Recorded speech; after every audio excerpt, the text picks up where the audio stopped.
Jerin jaruman Kannywood tara da asalinsu ba 'yan Najeriya ba ne. Shin ka taɓa tunanin cewa wasu daga cikin manyan jaruman Kannywood da kake gani a fina-finai ba 'yan Najeriya ba ne asalinsu? Wasu daga cikinsu sun taso ne daga ƙasashe daban-daban amma yau sun zama taurari a masana'antar ta Kannywood. A yau zan kawo muku jerin jaruman Kannywood tara da asalinsu ba 'yan Najeriya ba amma sun mamaye fina-finai kamar su ne aka haifa a Kano. Ka tabbata ka kalli wannan bidiyo har ƙarshe domin lamba ta ɗaya za ta baka mamaki sosai. A lamba ta tara muna da fitacciyar jarumar Kannywood wato Hadiza Gabon. Mutane da yawa sun ɗauka 'yar Kano ce saboda yadda take magana da Hausa sosai. Amma a gaskiya asalinta daga ƙasar Gabon take. Mahaifinta ɗan Gabon ne, mahaifiyarta kuma 'yar Najeriya ce. Hadiza ta fara fitowa a fina-finai tun tana ƙarama kuma cikin ƙanƙanin lokaci ta zama ɗaya daga cikin fitattun jaruman Kannywood. Duk da asalinta daga waje take, ta nuna cewa ba wai ɗan ƙasa kaɗai ne kan iya yin suna ba.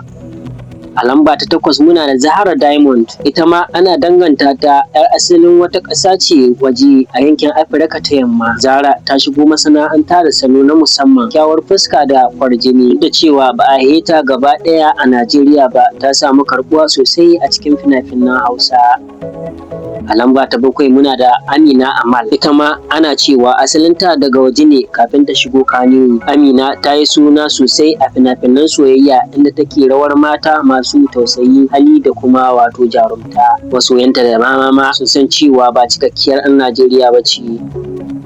A lamba ta shida muna da Rakiya Musa. Ita ma tana cikin jaruman da ake cewa suna da asali daga wata ƙasa daban. Rakiya ta yi fice ne musamman a fina-finan da ke nuna rayuwar matasa da ƙalubalen aure. Ta nuna cewa komai asali idan kana da baiwa za ka iya haskakawa.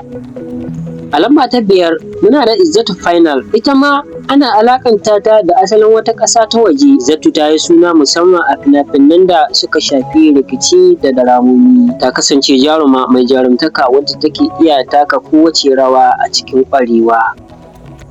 A lamba ta hudu muna da Momi Nijar. Sunan ma ya nuna alaƙar ta da ƙasar Nijar. Momi ta samu karɓuwa sosai a Kannywood saboda iya magana da Hausa da kuma shiga halin da take takawa. Duk da kasancewarta daga wata ƙasa, ta zama abar so idon masu kallo.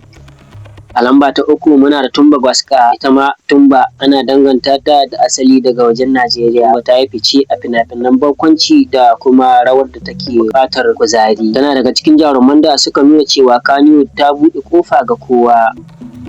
A lamba ta biyu muna da Auta MG Boye. Shi ma ana cewa yana da alaƙa da wata ƙasa ta waje. Auta ya yi suna sosai a fina-finan matasa da kuma fina-finan da ke nuna rayuwa unguwa. Ya kuma yi fice a fannin waƙoƙin soyayya a masana'antar ta Kannywood. Salonsa na musamman ya sa ya zama abin kallo a duk inda ya fito.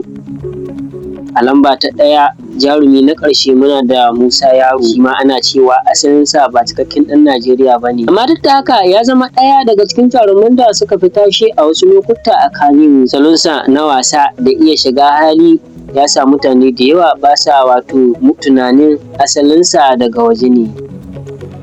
Wannan shine jerin jaruman Kannywood tara da asalinsu ba daga Najeriya ba ne, amma sun yi fice a masana'antar fina-finai ta Kannywood.